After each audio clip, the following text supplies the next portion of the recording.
economy from those who rigged it. As I see it, class warfare, the only resort to right wing doom. It's worth it. How to talk to your right wing relatives, friends, and neighbors, and other books written by Egberto Willis.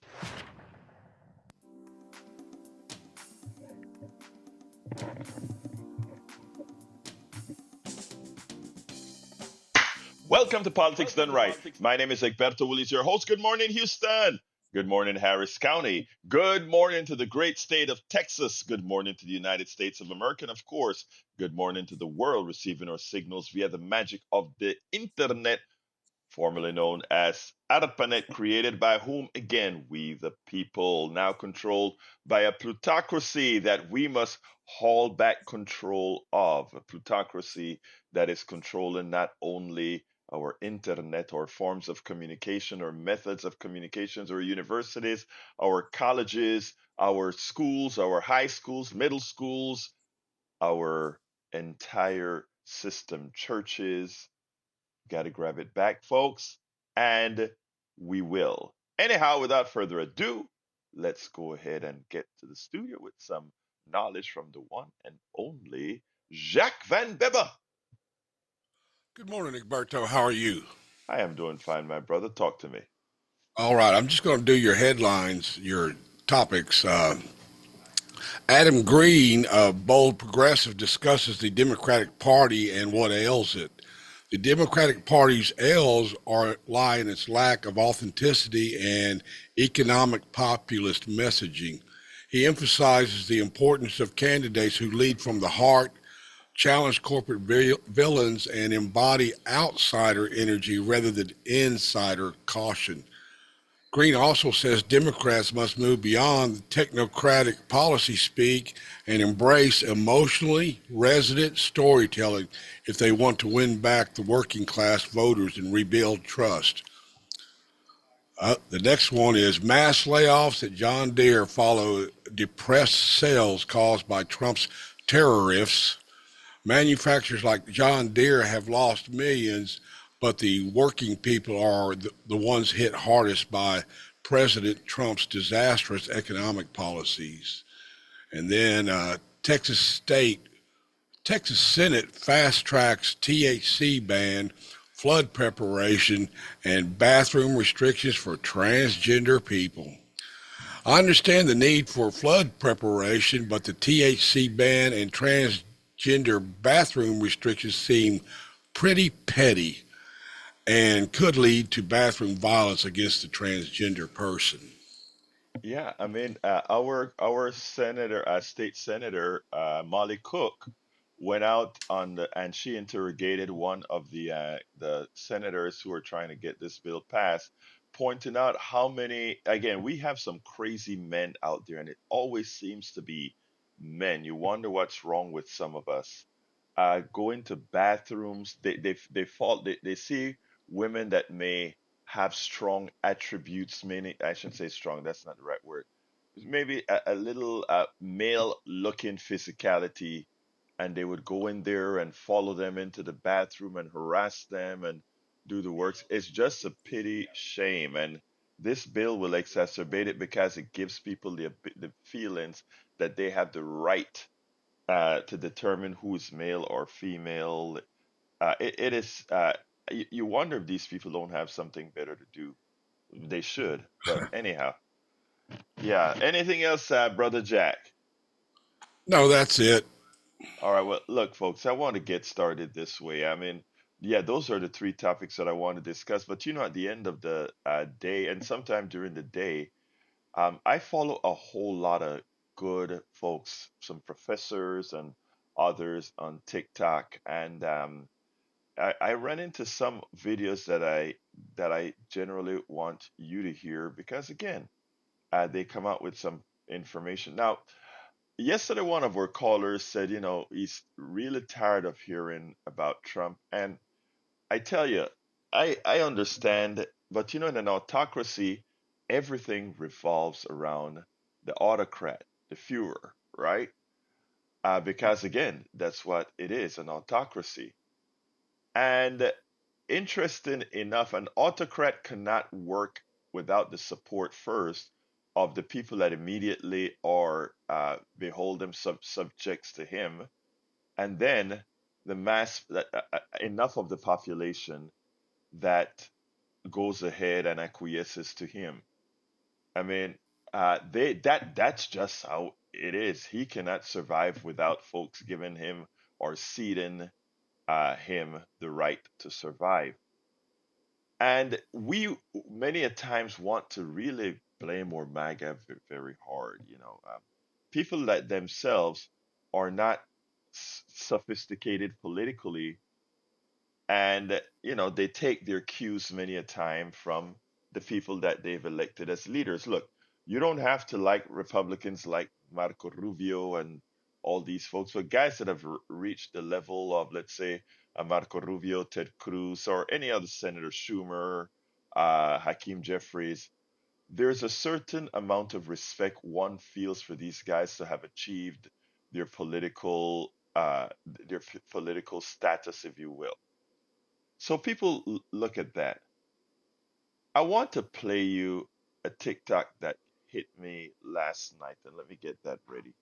And the reason that TikTok hit me last night is because how how can somebody that says these things, understand these things, know these things, become our Secretary of State? Of course, I'm talking about Marco Rubio. This just was a memory that came up that I think everybody needs to hear, especially uh, our sycophancy that are not 100% just that sycophant, if you will. I mean, there's a study that recently came out, or a poll that recently came out that said even if they found out Donald Trump was a pedophile, I'm not saying that he is, I'm saying these people were asked the question, if Donald Trump is a pedophile, Republicans were, how many of you would still vote for him? And 47% of Republicans would vote for him. Now, after I uh, pointed out that poll, or it actually was a listener of our program at 3 o'clock that posted that poll in the chat. We had a caller that called and said, I want to qualify something. Many people in the evangelical movement, a 12-year-old is really the age of consent.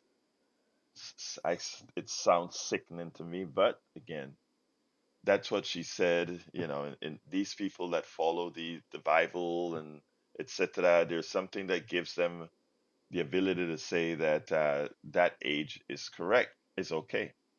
So she said it would have been better to ask the question if he had found out that he was a child trafficker, what if they would still vote for him? So we don't know the answer to that. We only know the answer for the age question, which in current Western way of being, 12 is definitely not an age of consent.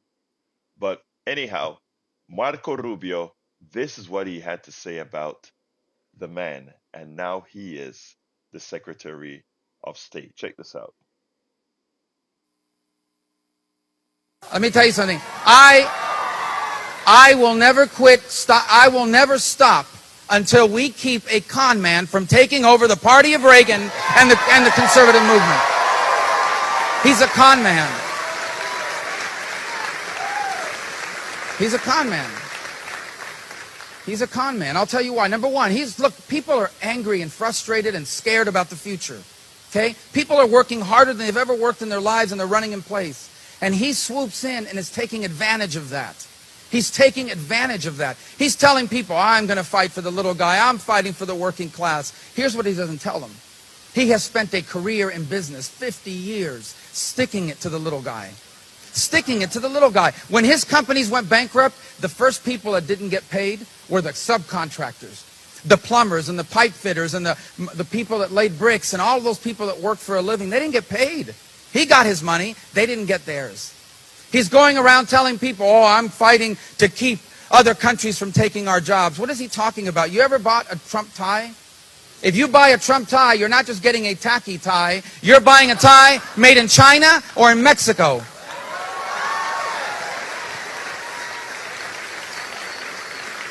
He portrays himself as the strongest guy on illegal immigration. That's fine, but Trump Tower was built by illegal immigrants from Poland, who he paid $4 an hour, 12 hours a day.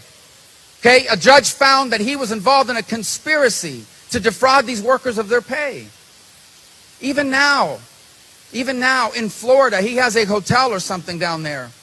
And 300 Americans have applied for jobs at that hotel. All of them got turned down. Instead, he brings workers from other countries.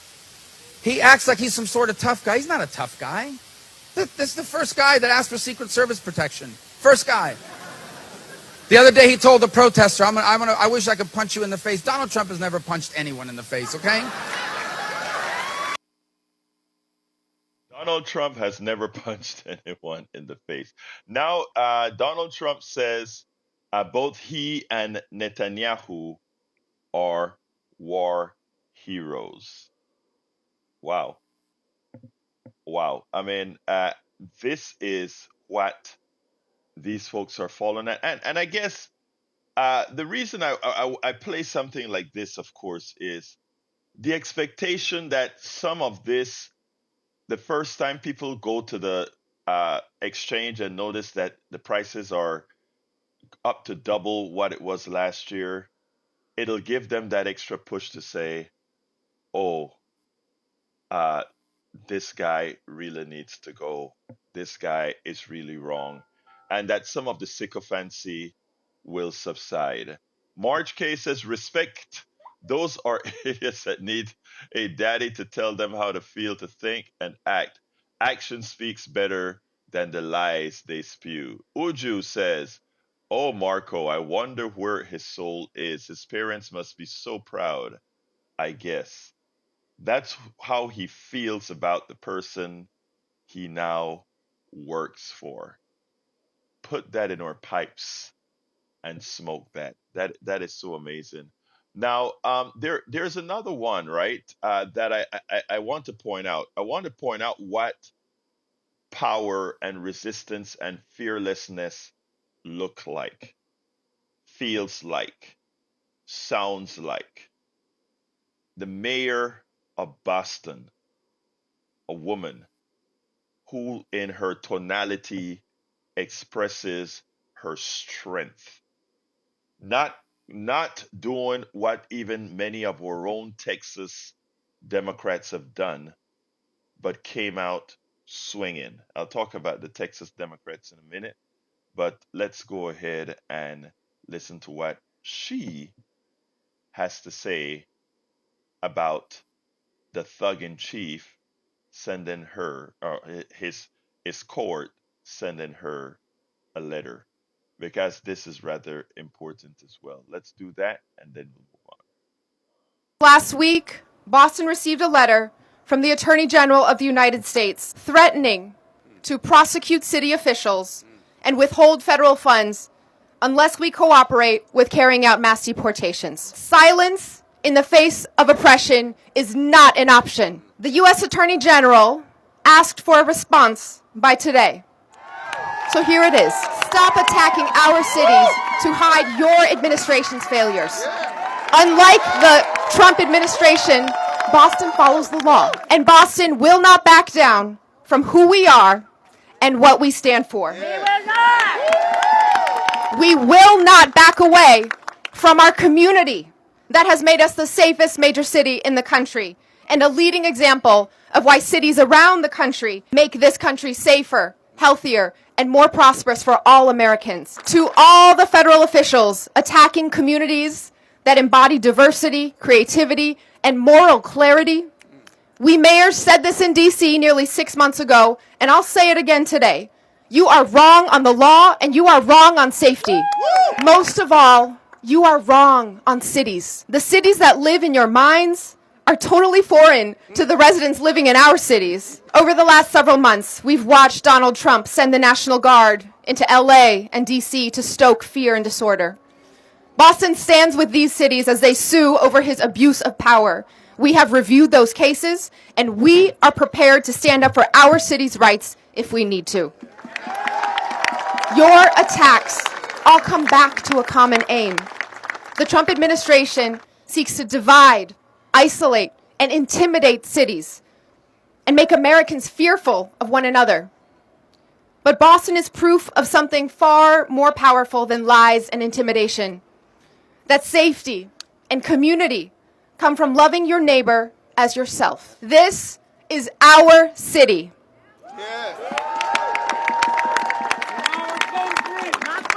This is our country. And I'm so proud and grateful to show the world who our community is here in Boston and what we're made of. Last week, I think what she is doing is important. And when one pulls up to a leader, when we have leaders out there, people follow. People follow strength. And that is what I want those people who are on the good side, whether you're a Republican on the good side or a Democrat on the good side, to express your prowess, to go ahead and let folks understand that you are willing to fight. All of those that are currently doing things are trying to express their inner macho, but they're paper tigers. As even Marco Rubio said, Donald Trump has punched nobody. Donald Trump is a chicken. Donald Trump is a wimp. But the facade of strength is what too many are caving to. The facade that somehow he's a tough guy. That's what has people fooled. And he needs the thugs behind him. The thugs behind him to really survive. So, folks, leaders, those in leadership now, if you express and show leadership, you will be surprised of those that are willing to follow, especially now, a president at 38% and fallen. 38% and fallen. Uju said something that I have been speaking about. I love me some women. And this is what I mean, folks. Hey, listen, this is what I mean. She said, interesting how every single person resisting and fighting are women, especially black women and women of color. This is why these weaklings are attempting to strip women's rights and brainwash these misguided, foolish women and girls about the idiocy of being a trad wife. Yes, women are resisting.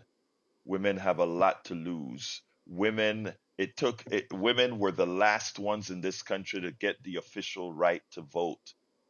Women have been, from a political point, uh, hit very hard by a patriarchy that looks down and one that wants them to remain barefoot and pregnant and uneducated. Again, one of the things that we have to be very cognizant of is the threads of divisions that these weaklings called men in power today, how they perform and how they use psychologically the systems to try to put those down who will resist. Well, you know what? None of us should be scared. All of us should be in the game. All of us should be in the game, ensuring that everyone has their rights. Now, the video that I have scheduled for today is the one that I played yesterday on the 3 o'clock show. For those of you who were there at the 3 o'clock show and listened already, I am sure there are pieces of this video that you probably zoned out on that is actually not only probative, there are things that you'll get out of it. So listen to my friend Adam Green, who is the co-founder of Bold Progressives, and what he has to say about what we have to do. But before I go to him, as you know, the Democrats returned back to the Texas legislature, and I first want to commend all of those Democrats who left the state to not only slow down the process of redistricting that our evil politicians, specifically the governor Greg Abbott and Dan Patrick, and the Republican Senate and Republican legislature are actually trying to pass through. They slowed it down. They gave governors like uh, Gavin Newsom, Pritzker, and Hochul the opportunity to figure out techniques that they can use to counteract any redistricting being done by Texas and any other red state, so that at best it will be a wash. I actually think the redistricting that Texas is going to make is actually going to come out and bite them. I actually believe Democrats, even after this redistricting, will gain seats. And I tell you why. I I don't just stay behind the mic or on a camera. That's not the kind of uh, things that we do here. We are actually out there in the field. As you know, we just got back from Netroots Nation 2025. I've been at a few protests, getting the pulse of the actual population out there. And you guys know I live in a very conservative area, and we have been having protests in this very conservative area, and we have been seeing more people than I saw during Occupy Kingwood, which uh, myself and a couple of professors and students ran out here for 52 consecutive weeks. And I have yet to see this kind of performance that we have here in Kingwood from people that are not only progressives, but people that seek me out to say, I am a Republican, I am remaining a Republican, I want my party back, and I will not vote for Republican until I get my party back. I've had that from more than one, several Republicans here in town. And I'm not talking about independents now, I'm talking about Republicans. That's what I'm talking about, Republicans. So here's the deal: let them weaken those districts to try to get more majority Republican district. It will come back and bite them, because in a state that is not skewed, at best, the voting pattern here is 45-55 in favor of Republicans at best. And that's what gives them this type of majority. You can't get blood out of water with that kind of voting majority, with the largest population not voting being Democratic. What happened if they decide to come out? This may come back and bite Republicans, and I can't wait for that to happen. All right, let's go ahead and play the video. Then I'll come back and salute some of you guys that are actually in the chat. Let's go ahead and do that right now. Welcome to another edition of Politics and Right. I'm Egberto Willies, your host. Today we're honored to have Adam Green. Adam Green is I would call him the CEO of the Progressive Change Campaign Committee. I'm a proud co-founder, and we are at boldprogressives.org, where people can look us up. And I'm talking to one of the most technologically advanced, important pieces of indie media infrastructure out there. It's an honor to be here. This guy is going to be the hell of a promoter. Anyway, look, first of all, you're doing some great work, and I love some ideas. Let me be frank here. This is a second take because our system actually screwed up. But here's what I want to say, Adam. You had me doing a whole lot of thinking after we had our conversation. It was a great conversation. You guys really missed out. You really missed out on a wonderful conversation. But actually, it's going to be just as wonderful now. What's the problem with the Democratic Party? Well, what have you been thinking about since then? Everything. Yeah. What I like to do, Adam, is the following. I like to listen to what people say all over, kind of massage it, and then come out with an answer. I don't go into, I do more listening than talking, even though I am talking right now, but I do a lot more listening than talking. It gives us the opportunity to come out with something that works. Yeah. And that's why I said, when the topics that you spoke about actually made a hell of a lot of sense. So let's start it. Let's start again. So my starting point is lessons learned from 2024, Right. where myself personally and our organization did a lot of work engaging the White House, showing them economic polling data, and having a nice victory where Joe Biden used some of our recommended language verbatim in his final State of the Union. The idea that Republicans want to cut Social Security in order to give tax cuts to billionaires, something that was rarely said back then and now is commonplace, especially in the context of the Big Beautiful Bill, where we had that exact message with Medicaid and other programs. Fast forward a few months, we worked very closely with the Kamala campaign, and she took all three of our top recommendations: talk about grocery corporate price gouging, talk about taxing billionaires, talk about protecting Social Security. Every one of her speeches had those things. But when it came time for the debate with her and Trump, she won it with some beautiful abortion answers and some fine democracy answers, but did not throw one punch on economic issues, which was the number one issue for voters. And that said to me, I think a lot of voters believe she didn't really mean it. It wasn't in her heart, it wasn't in her gut. And towards the end of the campaign, I spent 9 days on the ground with bold economic populist, independent mechanic Dan Osborne running for Senate in Nebraska. And he dripped and oozed authenticity on working people's issues. Any question asked would be about workers versus corporations. And one of my big lessons since the election has been, we need politicians who are from the gut, not from the teleprompter. It's not sufficient to actually be on message if you don't mean it and you can't defend it. You have to live it, breathe it. Another lesson is we need people who are willing to pick fights with villains. A lot of this is about storytelling, and we have to be able to tell a story. And the third lesson is we need to channel outsider rage. We need to position ourselves on the outside, not be defending a crusty inside.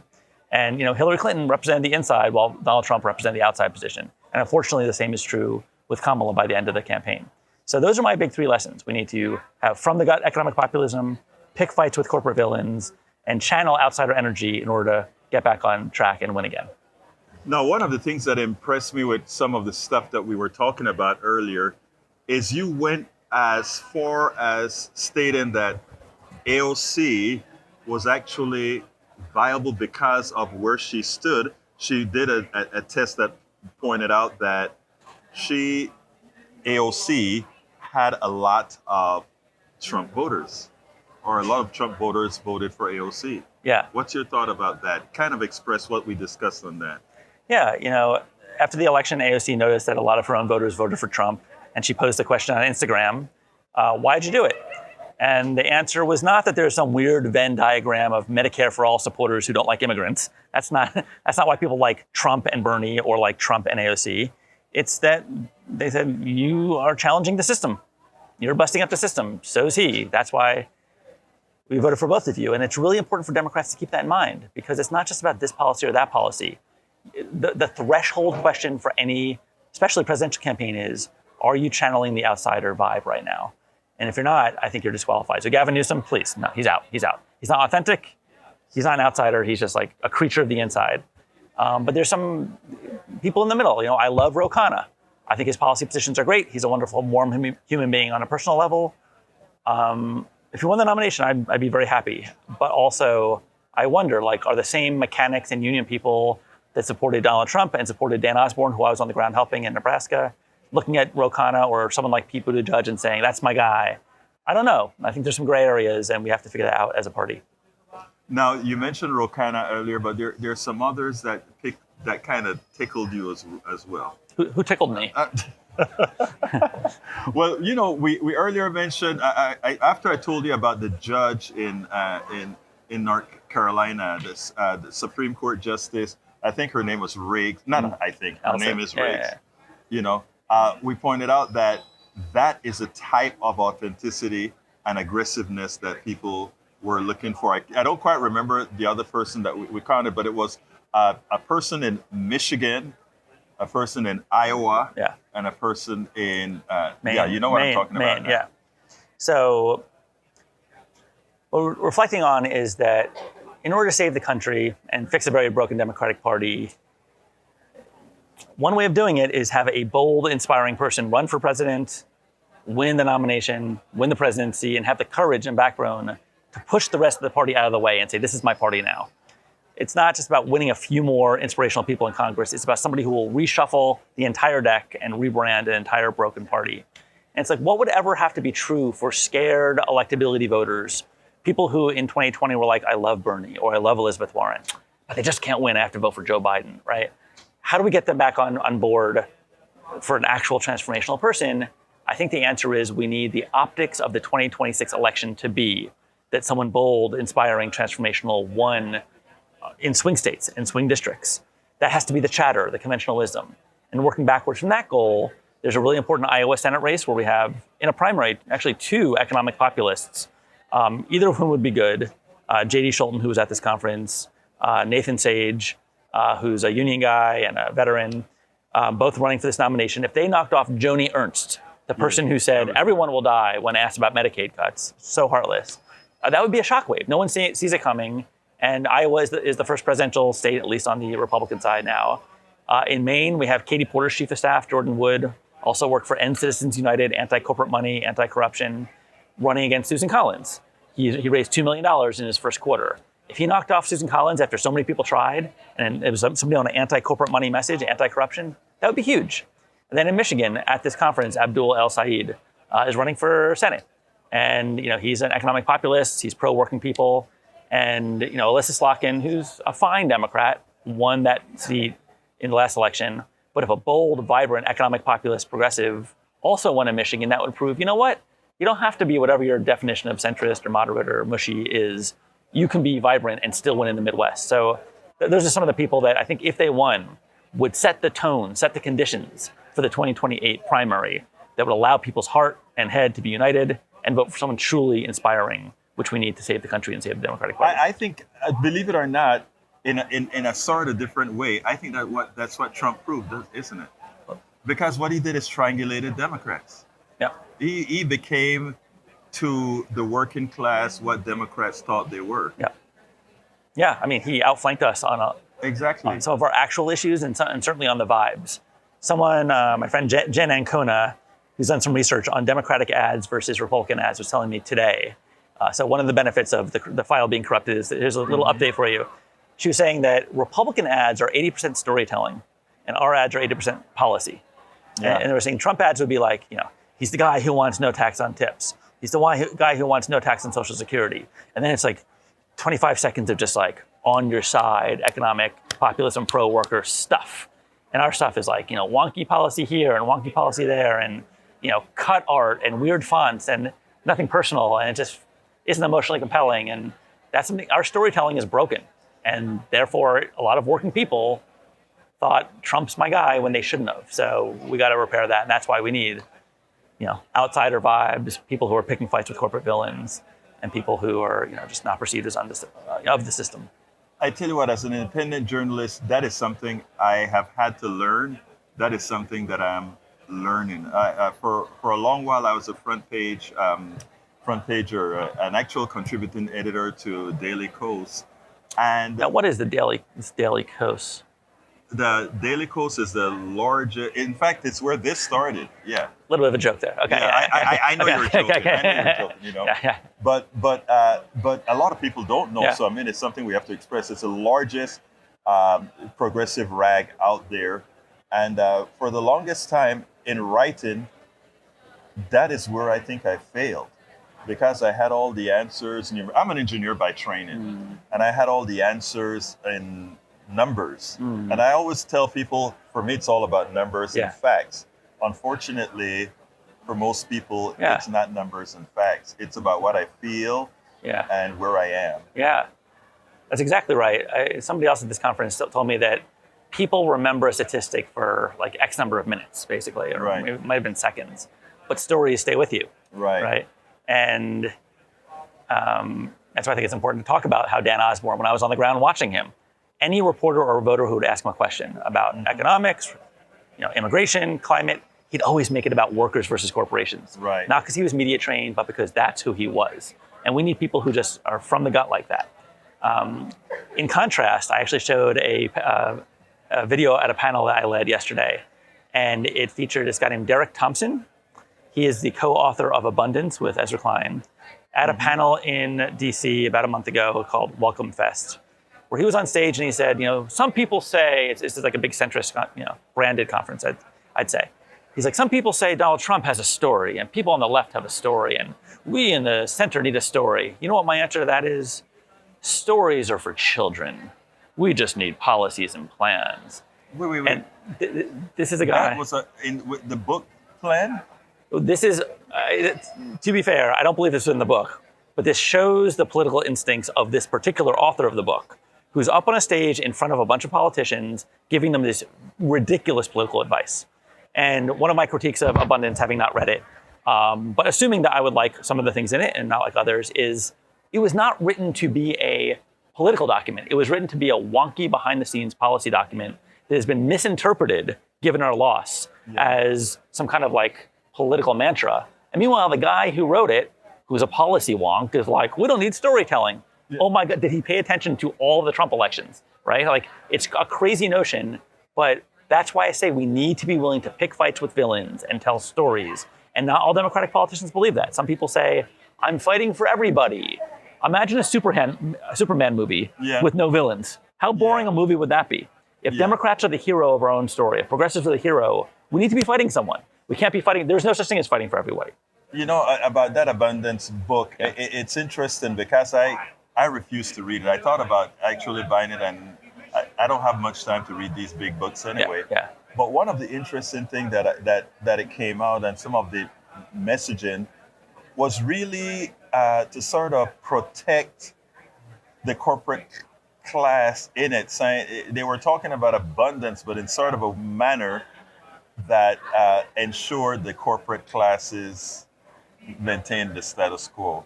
It is shameful. In other words, we have to stop preaching, what's the word? Not sequestered. You have to stop preaching. Redistribution? No. Actually, they don't want, you're right. Yeah. Not redistribution, but somehow abundance. But there's a word that I'm looking for. I can't pick it up right now. Okay. But I think it's important what you said. We have to have that story, and that story has to connect. Like austerity? Like austerity or... Austerity, that's the word. Yeah. That's the word. Yeah. Sometimes my mind goes. Do you want to just do it again? We'll fix it in editing? Huh? Want to just do it again and we'll fix it in editing? Just kidding. We're keeping it real here. No fixing and editing. And anybody who watches my videos know. Okay. We're real, baby. Okay, we're real. But here's the thing. Because everybody has those laps. When you start getting up there in age, you'll get there someday. Thank you. You start to have these little things like, I can't remember the word austerity. But, I'm with you. But it's so important for us to do that. Environmental issues is a working class issue. And we can make, even though a lot of the gay issues and the social issues can be made working class issues, but you have to know what to do it. You have to get away from some of the wonkiness. And don't let them fool you. You still need to be woke. Got it. Yeah, I mean, it's not that hard when you think about it, right? If you're talking about the climate stuff, are you talking about CO2 emissions and 2050 standards and X% of this degree? Or you think, the posh people living up there on the hill have really clean water. Right. Why are kids drinking polluted water? What's that going to do to their health? People get that immediately. That's a story. Why is that hard? Why is that hard? Right. Do you see what you did there? Normally we would say, the neoliberals, the centrists who want to say, we need to fix the water issue with them, not having the villain. You need a villain. You always need a villain. But again, there's people actually out there preaching, people who are considered credible, preaching to very important political candidates and politicians saying, you don't need to pick a fight with villains. Billionaires are part of the big tent. We're fighting for everybody, growth for all. And it's like, when Amazon is both screwing over their own workers and saying to little guy small businesses who are on Amazon, we see your data, you have a good business, we're going to replicate it and push you down to page 50 while we put ourselves on page 1. That's a villain. And small businesses should be outraged and workers should be outraged, and it's hurting our economy, it's shrinking economic opportunity, and there's a villain there. It's not growth for all, we have to be willing to pick fights on behalf of the little guy. Billionaires are the villains. And this is not just conjecture. This is not just us looking for a villain. They are a villain. Give me a closer. Give you a closer? The closer would be about Netroots itself, especially in light of COVID. There's not enough time to talk to people. I see you once a year, and it's always a pleasure to see you.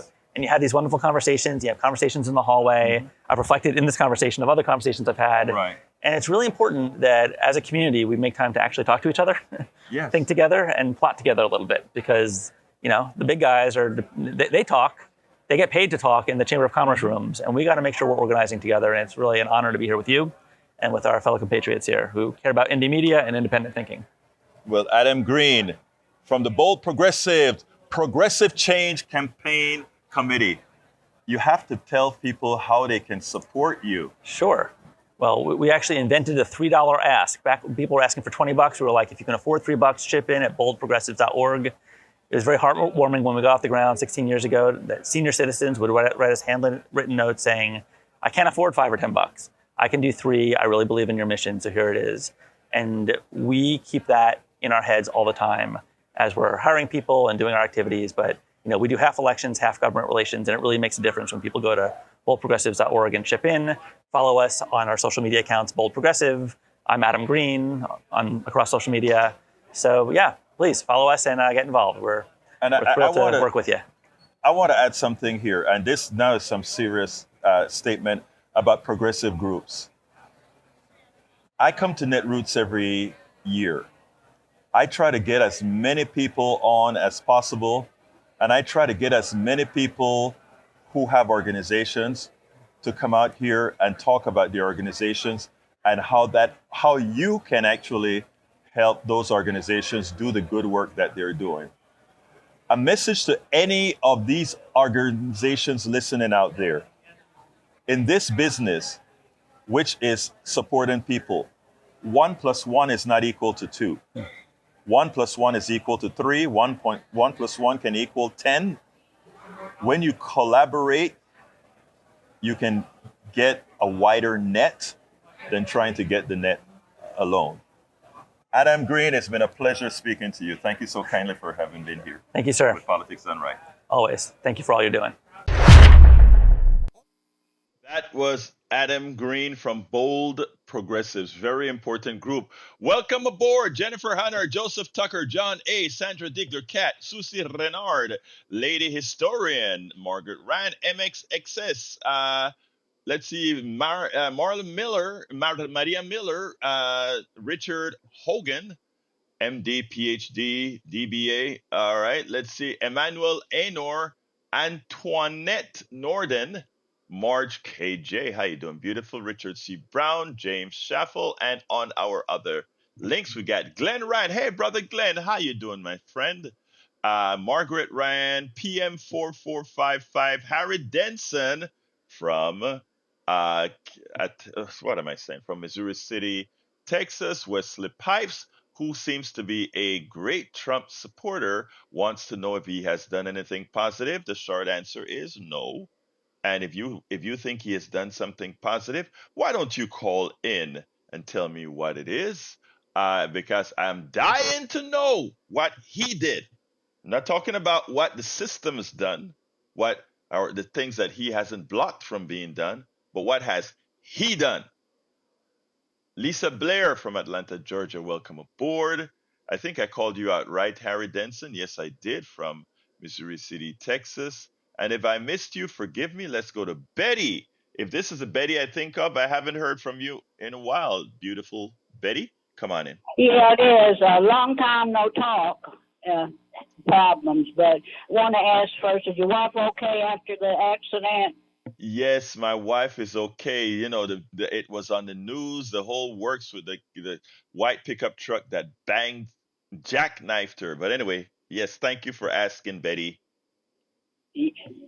Okay, on Epstein's file, we need to crack it open for nothing else than, to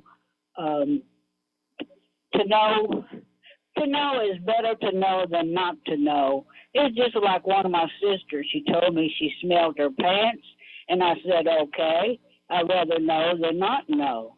And on little Rubio, he's a brown nose. He lets his mouth overload his behind. And this is something I want you to realize, that we all have, us human beings, we all have a gift. We need to take the time and ask, are we the only one to see this? Am I the only one to hear this? Yes, it is a gift. We all have to stop, look, and listen. We are number one today. Love y'all. Love you too, Betty. Thank you, sis. Let's go to Patrick. Brother Patrick, come on in. Hey, good morning. How are you? Good morning, brother. Talk to me. Has anybody else done anything to resist the quorum today? I don't think so. I think we're going to get quorum today, in fact. But I think look. Let me tell you this. Interestingly, I was at Netroots in New Orleans, and I interviewed Beto, and I asked Beto. I think I actually asked him this. I think I actually played this in an interview. What he if they're going to hold out, and he said holding out a little is not enough. That's what Beto said. Beto is investing in taking care of these guys as they were out of his group is as they were out of the town. And he said, in effect, he was saying it's no point if you don't hold out long enough. And that's something we're going to have to talk about. But continue, Patrick. Yeah, I think he's 100% right. They just wasted some time. They didn't set it back far enough to where it would be too late to implement it. Mm-hmm. Another thing I'm just scratching my head about too is they weren't breaking the law, and so the DPS couldn't really do anything about it. If they just walked out and not capitulated, I mean, what could have been done? And I want to talk. I want to call up a couple of my friends that are in the legislature right now, because what you said, I am lost. I am lost that any one of them signed that consent, and I am actually proud of Collier from Fort Worth, who was the only one I believe that didn't sign it, and I am wondering who can actually stop her from exiting the place. So she has yeah, a habeas corpus thing in court right now. But go ahead, brother. she could have gone out a window. Yeah. And all those guys had if all those Democrats had just talked to each other and said, look, we're leaving and we're not signing anything, they would have been fine. And to me, that has a name on it. It has a signature on it. It has a date on it. That is a contract. And so they signed a contract under duress, which means that wouldn't hold up in court. And Right. what is a DPS officer going to do if you drive straight to Louisiana and go over that border? They had so many things that they could have done, and they just rolled over. And they keep doing it. I gotta call Wu and a couple others and figure out what. But now they see the number, they probably won't answer. But I don't get it, Patrick, and I don't get why they did. Look, I put it this way: I will even give them that they came back and that quorum is going to be met, because of they can say, well, we gave Newsom enough time to prepare a response. So now that we have a response, we're back. We all have families, etc. But one of the things in this business is that if you chose to be a leader, if you chose to represent, there's a certain amount of sacrifice that comes with it.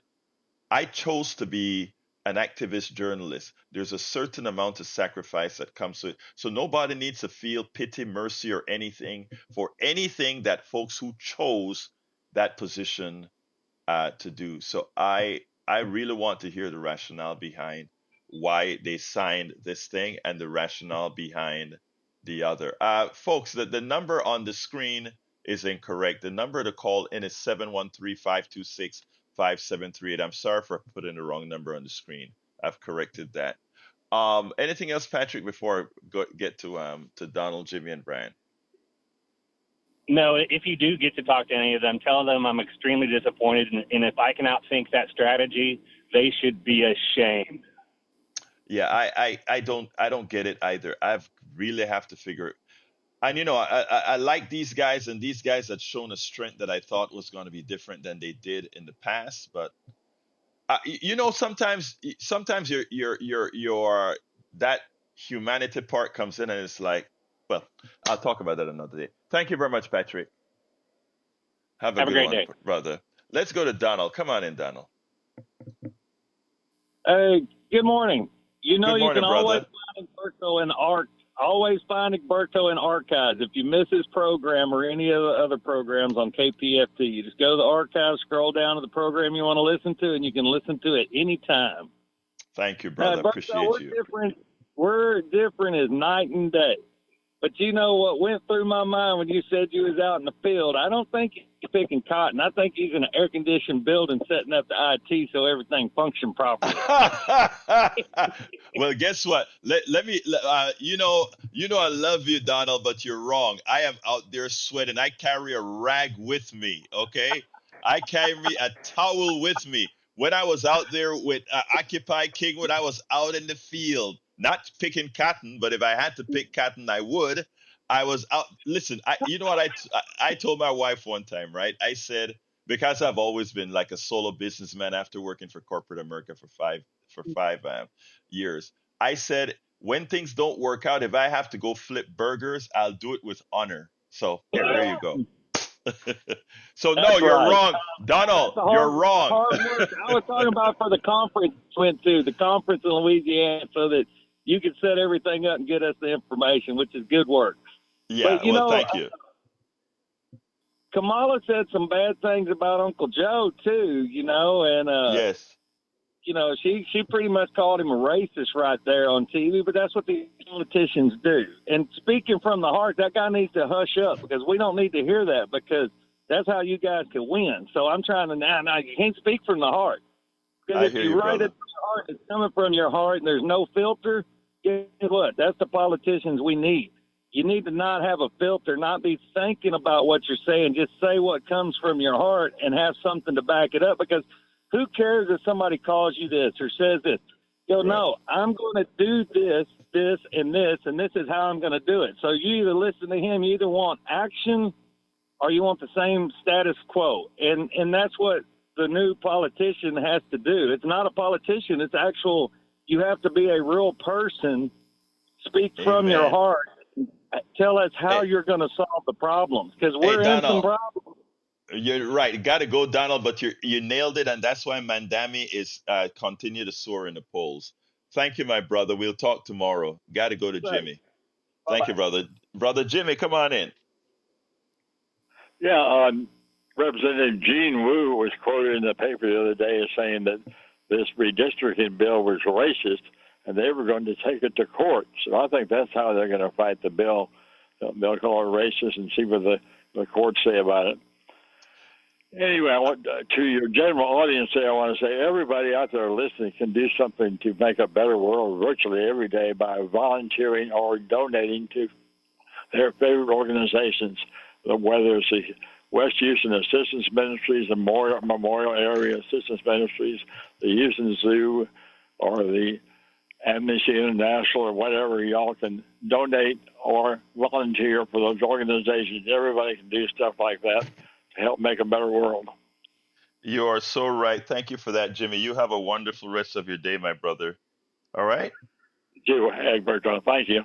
All right. And now that you were talking about donations, I want to give a big, big, big thank you to a recent donor, Michelle from, let's see, Michelle is from Montgomery, Texas. If you're listening, Michelle, I was sent a note that you gave a good donation and said, it's wonderful to have access to great content that's unavailable anywhere else. Politics Done Right is my morning vibe.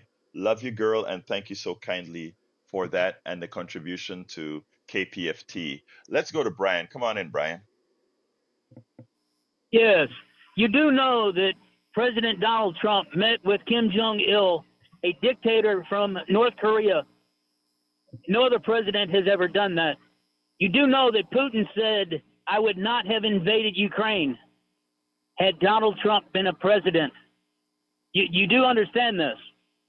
All I right. don't know. I don't know what that. I don't see what that means in world politics at all. You Because just said again, he doesn't. You just said you want to know one thing that he's done that is good.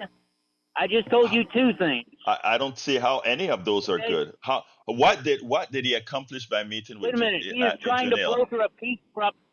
Oh, that's a joke. He He's doesn't trying have to the broker a peace he doesn't deal. have the mental capacity to do that, sir. He doesn't even understand what a country is. He doesn't know the world. He doesn't know world history or geography. How the hell do you broker a conflict when you don't know the genesis to the problems that are occurring in the world? He doesn't know how these things got started. You want to reward ignorance? Thank you, Brian. I gotta go. I mean, when are we going to stop trying to make excuses for ignorance, for stupidity? The guy doesn't. You cannot solve a problem if you don't know how the genesis of that problem.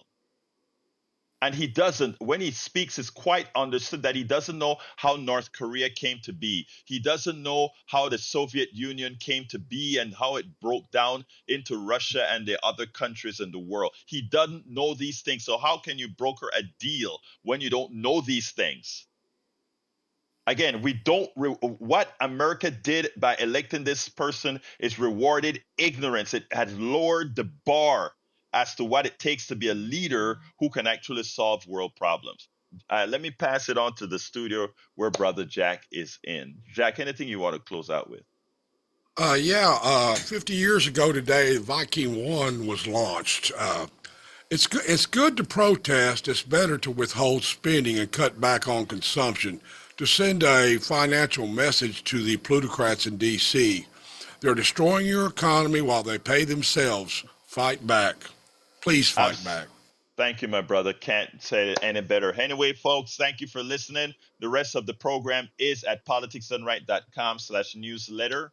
Politicsdoneright.com/newsletter. You can write me directly at kpft@politicsdoneright.com. kpft@politicsdoneright.com. I love you all, absolutely every single one of you. My name is Egberto Willies. This is Politics Done Right, and you guys know how I end this baby. I am what? Out!